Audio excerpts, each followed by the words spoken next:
What's going on, guys? I'm CFB Kings, and welcome back to another episode of the CFBKings Show. Really appreciate you tuning in today. It's November 14th, 2024, and the season's getting really ramped up. We got another batch of the College Football Playoff Committee's Top 25 rankings on Tuesday.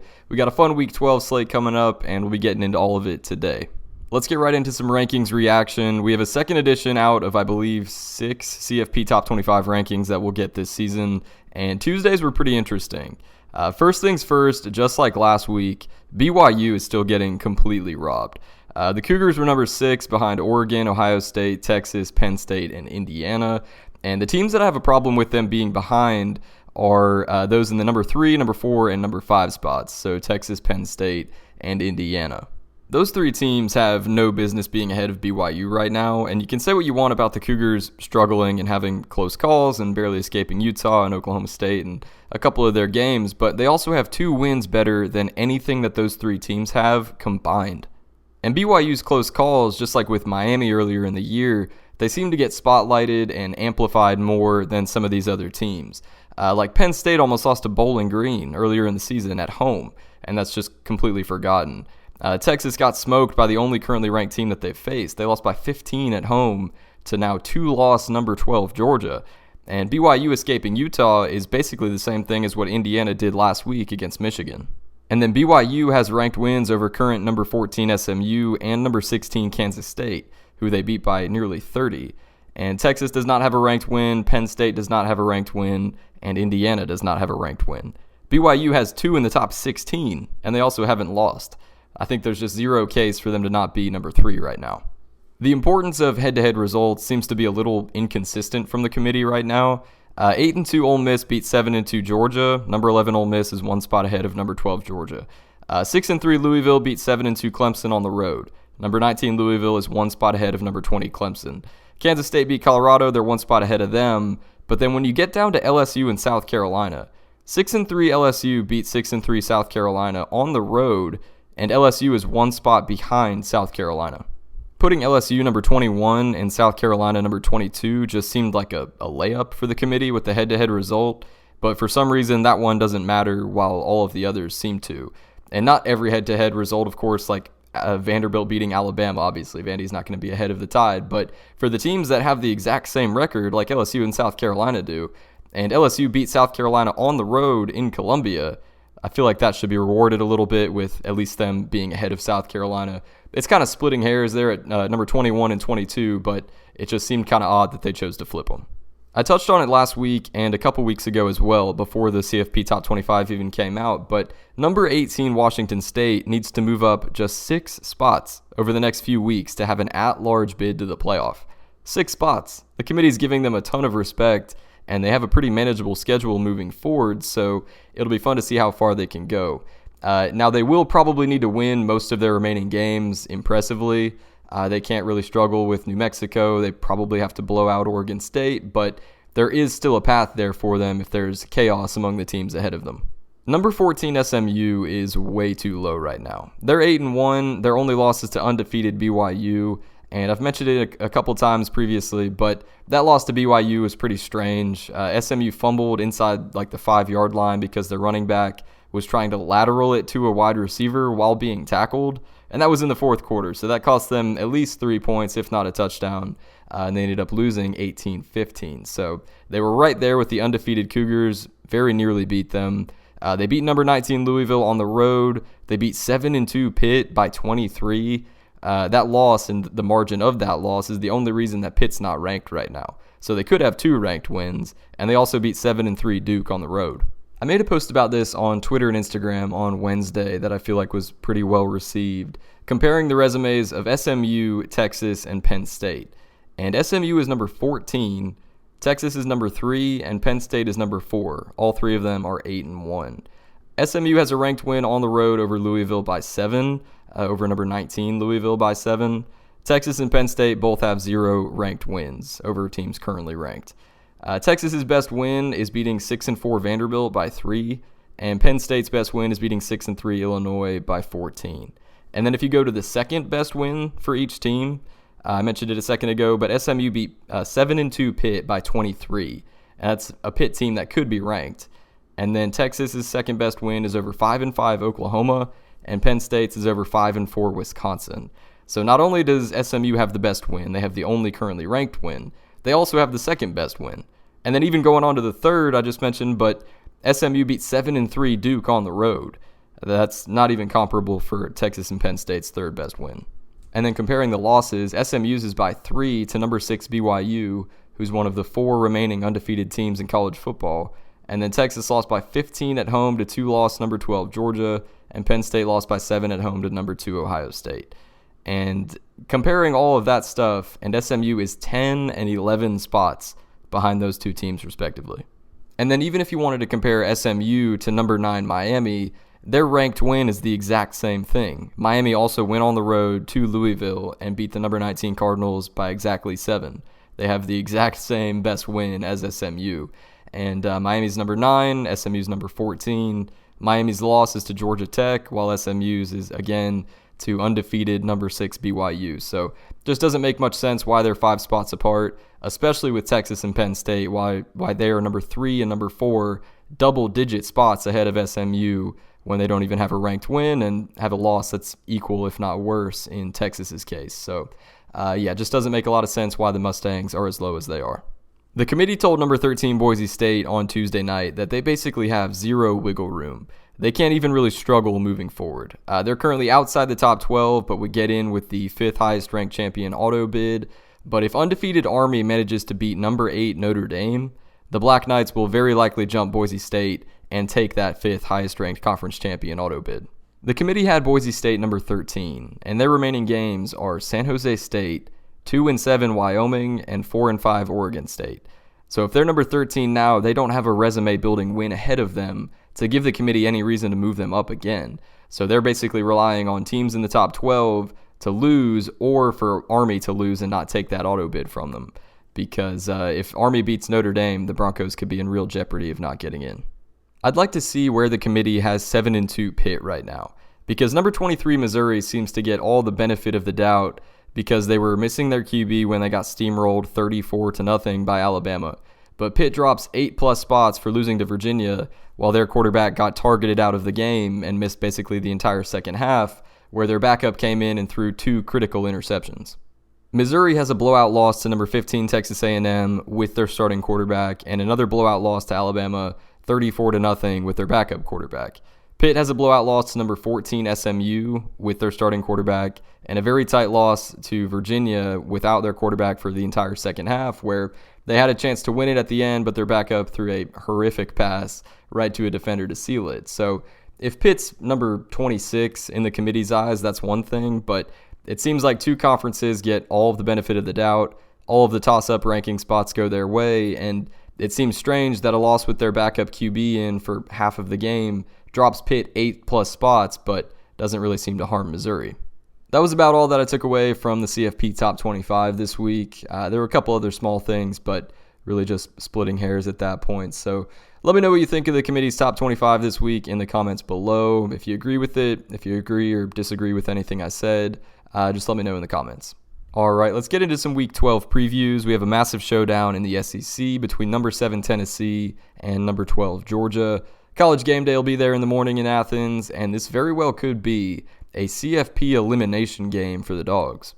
Georgia is a 10.5-point favorite. The over-under is 48.5. Implied score of 38-19 Georgia.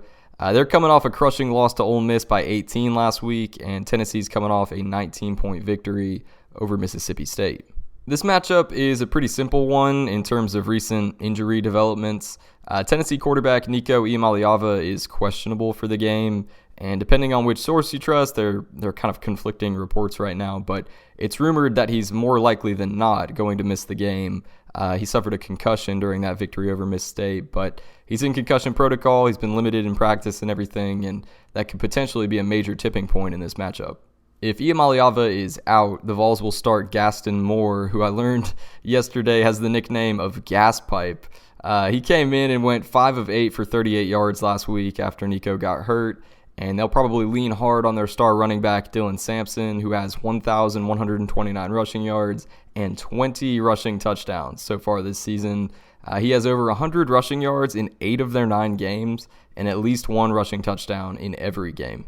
Tennessee's going to need a really big game out of their defense, and I mentioned on the Tuesday show that Tennessee's defense is right above that of Ole Miss in terms of points per game allowed, so the caliber of defense that Georgia had major struggles against last week is what they're going to be seeing again against the Vols. If Tennessee can establish the run and not make the backup or potentially a not 100% Nico have to do too much, if they can rack up some time of possession, and if that Tennessee defense can force a few turnovers out of Carson Beck like Ole Miss, Florida, and Texas have over the past few weeks, I think the Vols will have a shot in this game.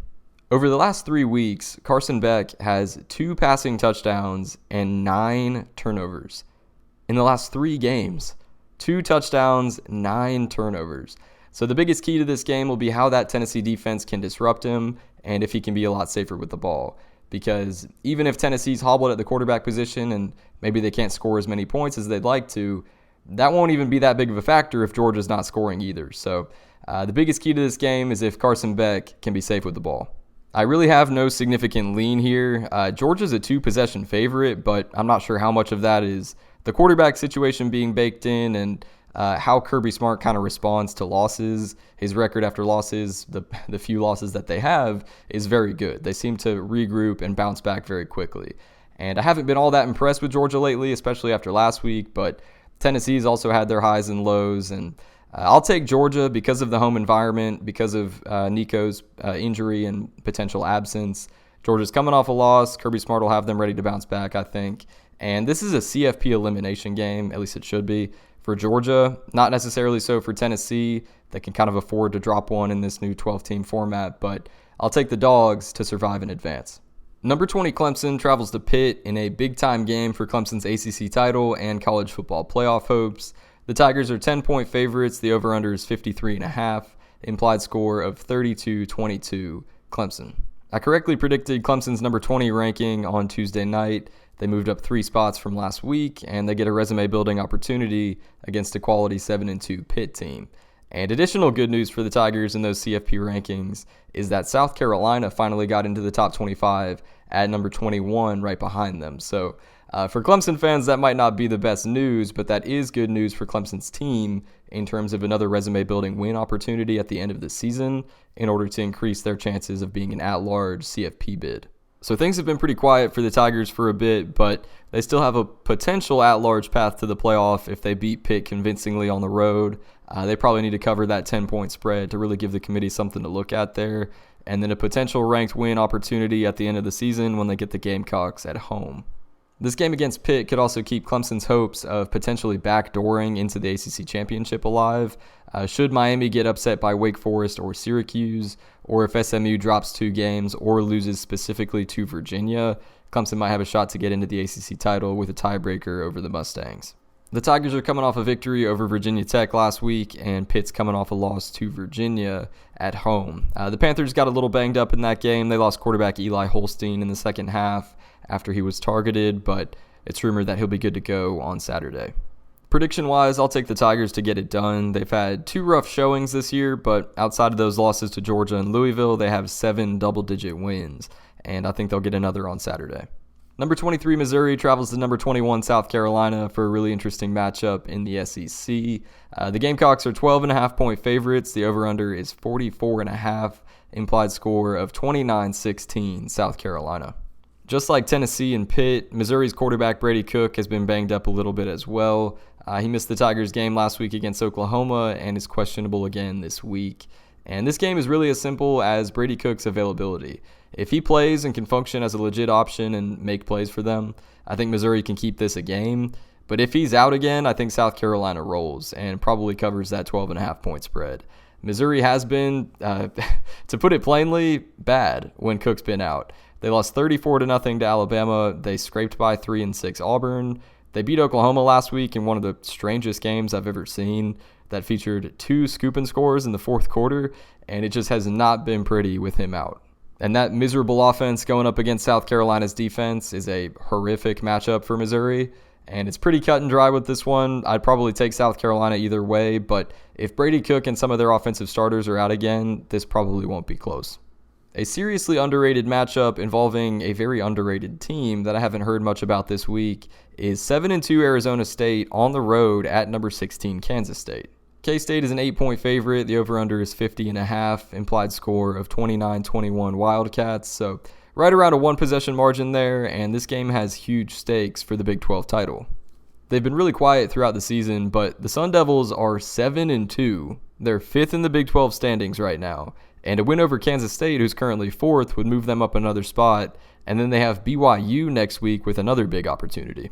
So the winner of this game, should Colorado drop a game, especially since Kansas State has the head-to-head win over the Buffaloes, they'd be right there in the conversation to get to that Big 12 title and therefore have a shot at the college football playoff. And it sounds weird because they haven't been ranked at any point this season in either the AP or CFP top 25s. But yeah, Arizona State is still alive for the Big 12 championship and potentially a college football playoff spot. Last week, Arizona State beat UCF 35-31 without their star all-purpose back Cam Scatabo, who is lethal for them, of course, in the backfield, but also as a receiver. So that was a pretty impressive win. I know UCF doesn't have the best record, and they haven't been the best over the past 2 months, but that was very impressive because Scatabo does a lot for that team. And for them to beat a team like UCF and score 35 points doing it was pretty impressive. Scatabo is reportedly on track to be good to go against K-State, which would be a massive boost for the Sun Devils. K-State's coming off a bye week, and before that, they lost to 4-5 Houston, so they've had some time to regroup, heal up, and game plan for Saturday's matchup with Arizona State. Prediction-wise, again, I have no really strong feeling either way. I can see either team winning it, but I think the most likely outcome is probably a Kansas State win, but Arizona State covers. But I really wouldn't be surprised if the Sun Devils got it done either. Number 1 Oregon has a really interesting road trip to Wisconsin on Saturday. The Ducks are 14-point favorites. The over-under is 52. Implied score of 33-19 Oregon, but I think it could be a lot closer than that. I want to turn your attention to Oregon's schedule real quick. Saturday will be their 8th consecutive game. They haven't had a bye week since September 21st. They will have played UCLA, Michigan State, Ohio State, Purdue, Illinois, Michigan, Maryland, and now Wisconsin, all without a break. And what was Wisconsin doing last week? They were sitting at home, resting up during a bye week. And when you factor in that Oregon has to make yet another trip cross-country out to Wisconsin, all of these games in a row, all of the long-distance travel, I think that could play a significant factor. To back up that point, I noticed this on Saturday, but they've steadily allowed more and more points each week over the last month. Literally just a straight-up pattern. They allowed 0 to Purdue 4 weeks ago, then 9 to Illinois 3 weeks ago, 17 to Michigan 2 weeks ago, and 18 to Maryland last week. Week after week after week after week for a month, they've given up more points each week. And if you take a close look at that Maryland game, that really wasn't a 21-point margin. The Ducks had a 62-yard scoop and score after Maryland drove down into their territory.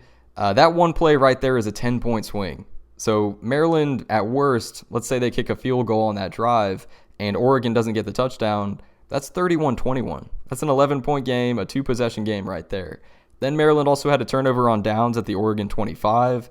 That could have been a 42-yard field goal attempt if they took it instead of going for it. That's 32-24. And then Maryland threw 2 interceptions inside their own 30 that led to 10 Oregon points. So it took the Terrapins playing about as bad as possible for that score to look like it did, and it easily could have been a substantially tighter game.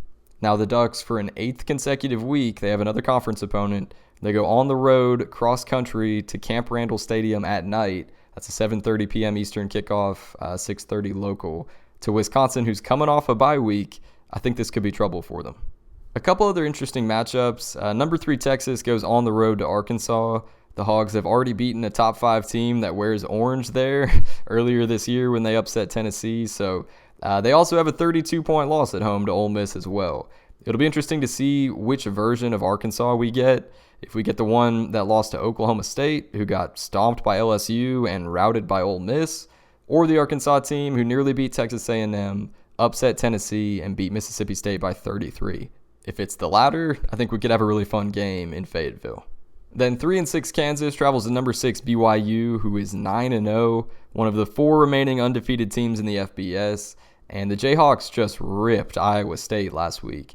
Vegas took note of that performance and all of the close calls that BYU has had, along with that Jayhawks performance and how they've looked really for over the past month. The number 6 Cougars are just 2.5-point favorites over 3-6 Kansas. Very intriguing matchup there in the Big 12. We also have a couple solid group of 5 games. Number 25 Tulane travels to Navy, a massive game in terms of deciding the AAC championship game. And then number 13 Boise State travels to San Jose State for their last decent test of the season. I mentioned it at the beginning when talking about Boise State's college football playoff hopes, but after this game against the Spartans, who are 6-3, their last 2 games are 2-7 Wyoming and 4-5 Oregon State.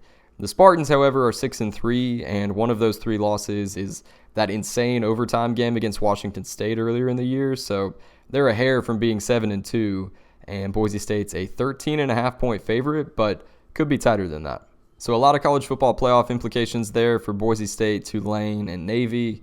San Jose State's in some trouble with their conference record. They need a bit of help to get to the Mountain West Championship, but still a potential path there as well with a lot of chaos, and that would start by them beating number 13 Boise State. And lastly, a few other games to put on the radar. Utah at number 17 Colorado. Big 12 championship and CFP implications on the line there for the Buffs. The Utes almost took out BYU last week and could give Colorado a game. Number 22 LSU at Florida, rivalry game in the Swamp. LSU's just a 4-point favorite. And believe it or not, the Tigers still have a path to the SEC championship game. It is a very, very slim one, and they need a lot of chaos to ensue, but in a tiebreaker scenario, they could potentially still get to the SEC championship. So a lot to play for on Saturday in Gainesville. Virginia at number 8 Notre Dame. The Irish are 22.5-point favorites, but the Cavaliers just went on the road and took down number 18 Pitt last week. I think that could be a whole lot closer than 22 points. Number 18 Washington State at New Mexico. The Lobos are 4-6, but they have an offense that can absolutely pop at any point. They had a stretch earlier this year where they scored 50 on New Mexico State, 52 on Air Force, and 50 on Utah State in 3 consecutive weeks. They also scored 39 on Arizona and 45 on Wyoming. So potential challenge there on the road for Washington State, who still has an outside shot at the CFP. All right, let's get to some picks. We had a rough one in Week 11, but rough still wasn't under 500, fortunately. The record was 8-8, and that brings the overall record to 66-41, right around 62.8% on the year. As usual, I wanted to preface by saying if you don't wager on any of these games, I'd advise you to just keep it that way. There's far more losing than there is winning, and you're not missing out on anything. Don't believe all the social media and commercial stuff that's out there. Most of that is contrived nonsense. And if you don't invest any money into these games yourself, but you like the premise of it and like looking at point spreads and everything, stick around for a few minutes. And if you don't care for it at all, feel free to check out now. All right, first up, I have Penn State minus 28 on the road over Purdue. The Boilermakers are absolutely horrifying this year, and not in a good way. They're 1-8. They're 0-6 in conference play. They're 127th in points per game scored. They're 129th in points per game allowed. There are 134 teams in the FBS. They're 127th in offense, 129th in defense. They are quite literally one of the worst teams in the country, and probably the worst team in the Power 4. They lost 66-7 to Notre Dame, 52-6 to Wisconsin, 35-0 to Oregon, and 45-0 to Ohio State. I think Penn State can shut them out, and I think they'll win by at least 28+. I also have Tulane minus 6.5 over Navy. After a dominant start to the season, Navy has really not looked quite as good over the past 3 weeks. They got steamrolled by Notre Dame, 51-14, and then lost to Rice by 14, 24-10. And they bounced back last week and beat UCF 28-7, but that score is really deceiving and took USF playing pretty poorly. Tulane has been an absolute beast for most of the year. They beat Charlotte 34-3 2 weeks ago and Temple 52-6 last week. They're 4th in the FBS in points per game, averaging 41, and 18th in the FBS in points per game allowed at 18.7. So they are averaging a 22-point win. I mentioned it a minute ago, but I think 22.5 is too much for Notre Dame to be favored by over Virginia. This team just beat number 18 Pitt on the road last week. They were a hair from beating current number 19 Louisville in the middle of October, and they've fallen flat a couple times against Clemson and UNC, but I think they can keep it a game with Notre Dame and at least stay within 22. And to finish, I have Clemson minus 10 against Pitt. The Tigers have really been all or nothing so far this year. All 7 of their wins are by double digits, and both of their losses are also by double digits. The main reason I think they can win by at least 10 on the road at Pitt is because of how their defense played against Virginia Tech last Saturday. There have been some questions about the defense all year long, especially after getting run over by Louisville, and they came out and dominated the Hokies last week. And Virginia Tech scored 27 on Vanderbilt, 34 on Miami, 31 on Stanford, 42 on Boston College, and 31 on Syracuse. And they did not have an offensive point until they scored on 4th down with 1:43 left on Clemson. I had Clemson minus 6.5 last week. They led 24-7 before that late touchdown and got the cover anyway at 24-14. So Pitt also got a little banged up, like I mentioned earlier, against Virginia, and I just have a feeling that Clemson will win this one by 10 plus. That's going to wrap up this episode of the CFB Kings Show. Really appreciate you making it all the way to the end. It's hard to believe that we're already going into week 12 and the season is flying by once again, but there's still tons of football left to play and things are really starting to heat up. Make sure to leave a like if you enjoyed, subscribe to the channel if you're watching on YouTube, follow if you're listening on Spotify, and definitely check out at CFB Kings on Twitter and Instagram for all things college football. Thank you so much for watching. Have a fantastic rest of your day, and take care.